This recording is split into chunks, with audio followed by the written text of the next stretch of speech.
లూకా సువార్త 9వ అధ్యాయం 23వ వచనం.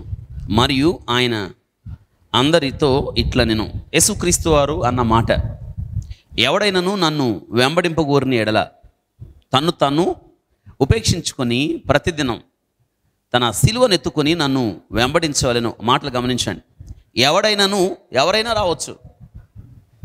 దేవుడు ఆహ్వానం ఒక్కలకే కాదు, అందరికీ దేవుని వాగ్దానం.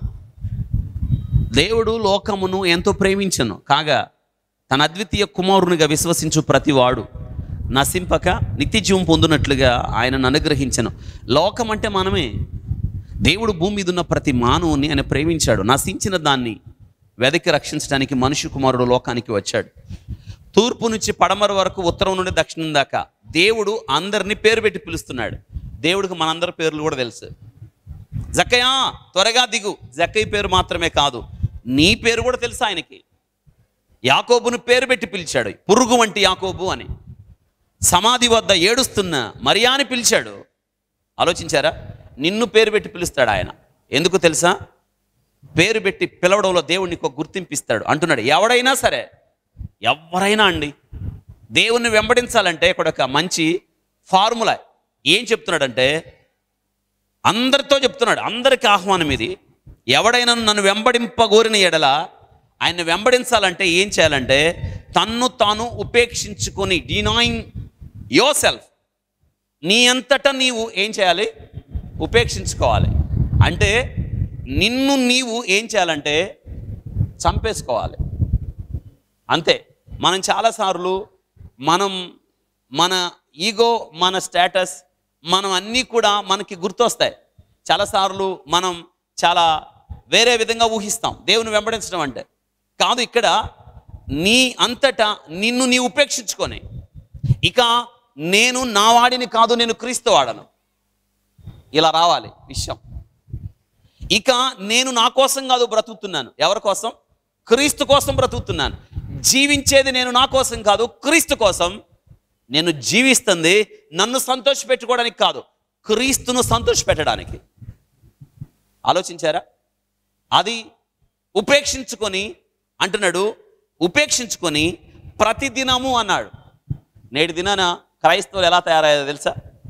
ప్రతిదినం అనుదిన క్రైస్తవులాగా లేడు, సండే క్రైస్టియన్ లాగా ఉన్నాడు చాలామంది. మనలో క్రిస్టియన్స్ ఎలా ఉంటారో తెలుసా? ఆదివారం క్రైస్తవులు కొద్దిమంది, పండగ క్రైస్తవులు కొద్దిమంది, అకేషనల్ క్రిస్టియన్స్ కొద్దిమంది, ట్రెడిషనల్ క్రిస్టియన్స్ కొద్దిమంది, ఇలాగా క్రైస్తవుల శాఖలు వచ్చేసాయి. దేవుడి దగ్గర ఉంది ఒకటే, ఏంటి? Everyday Christian. అందరు చెప్పండి, అనుదిన క్రైస్తవుడు. అమ్మ మీరు ఎలా ఉన్నారు? సండే క్రైస్తవులా లేకపోతే అనుదిన క్రైస్తవులా? సండే మనందరం ఇక్కడ కూరుకున్నాం, ప్రభు దినం కాబట్టి. సేమ్ ఇదే సెటప్ నీ ఇంటి దగ్గర ఉండాలి. ఇక్కడ ఏ వాక్యం అయితే దేవుడు నీతో మాట్లాడాడో నీ ఇంటి దగ్గర నీతో మాట్లాడతాడు. ఏ సహవాసం అయితే దేవుని దగ్గర నువ్వు పొందావో ఇంటి దగ్గర దేవుడు అదే సహవాసాన్ని దేవుడు నీకు ఇస్తాడు. ఏ మాటల ద్వారా దేవుడు నిన్ను మాట్లాడి హెచ్చరించి ప్రోత్సహించాడు, ద సేమ్ అవే మాటలు దేవుడు నీతో మాట్లాడడానికి ఇష్టపడతాడు, నీకు ఆసక్తి ఉంటే. ఆలోచించారా? అనుదిన క్రైస్తవుల్లాగా అవ్వాలి మనం నేటి దినాన. గమనించారా? ఆదివారం తెరిచిన బైబిల్ మళ్ళీ తెరవరు. ఆదివారమే ప్రార్థన, దేవునితో సహవాసం ఆదివారమే. మిగతా రోజులు వద్దా ఆయన?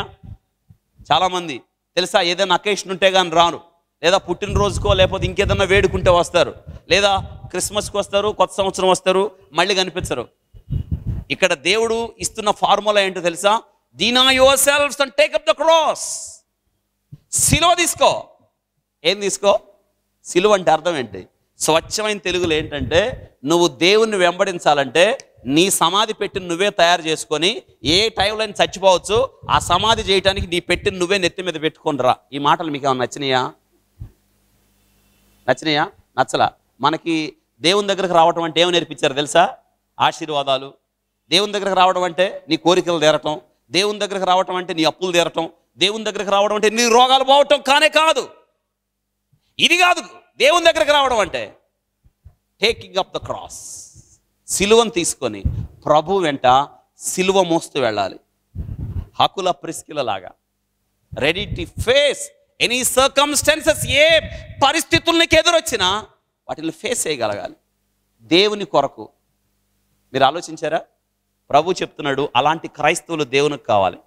బలమైన క్రైస్తవులు దేవునికి కావాలి. దేవుని కొరకు నిలబడే క్రైస్తవులు కావాలి. అమ్మా, మీరు ఆలోచించారా? మనం ఎలా అయిపోయామంటే, ఒక రైతు విత్తనాలు విత్తుతున్నాడు. కొన్ని ఎక్కడ పడ్డాయి? త్రోవ పక్కన పడ్డాయి. ఆ త్రోవ పక్కన పడ్డాయి, ఆకాశ పక్షులు వచ్చి తీసుకు తినేసినాయి. తర్వాత కొన్ని రాత్రిలో పడ్డాయి, అవి మొలిచినాయి. కానీ మన్ను లోతుగా లేనందువల్ల ఏమైపోయినాయి? ఎండిపోయినాయి. ఎండ వచ్చింది, అయిపోయింది. మూడోది, ముళ్ళలో పడ్డాయి, మొలిచినాయి. కానీ ఆ ముళ్ళు వాటిని, మన కోరికలు, ఐహిక విచారాలు వాటిని తొక్కేసాయి. చివరిది మంచి నెల పడ్డాయి, 30, 60. ఇప్పుడు ఇంతకు నువ్వే నెలవి? మంచి నెల అవ్వాలి. ఆ మంచి నెలలో పడిన విత్తనమే సిలువను తీసుకొని ప్రభువును వెంబడించి ప్రభు రాజ్యవ్యాప్తిలో మనం పాలిభాగస్తులు అవుతాం. ప్రభు చెప్తున్నాడు, ఎవడైనాను నన్ను వెంబడింపగోరిన ఎడల, మనం అనుదిన క్రైస్తవులు అవ్వాలి. ప్రాణానికి తెగించాలి, త్యాగం చేయాలి, ప్రభుతో నిందను భరించడానికి ఇష్టపడాలి. ఈ చక్కని తీర్మానం చేసుకుంటేనే ప్రభువుకి ఇష్టమైన బిడ్డలుగా జీవించడానికి ప్రభు మన కృపను అనుగ్రహిస్తాడు. అటువంటి క్రైస్తవులుగా ఉందాం. దేవుడు ఈ మాటలను మన కొరకు ఆశీర్వదించునుగా.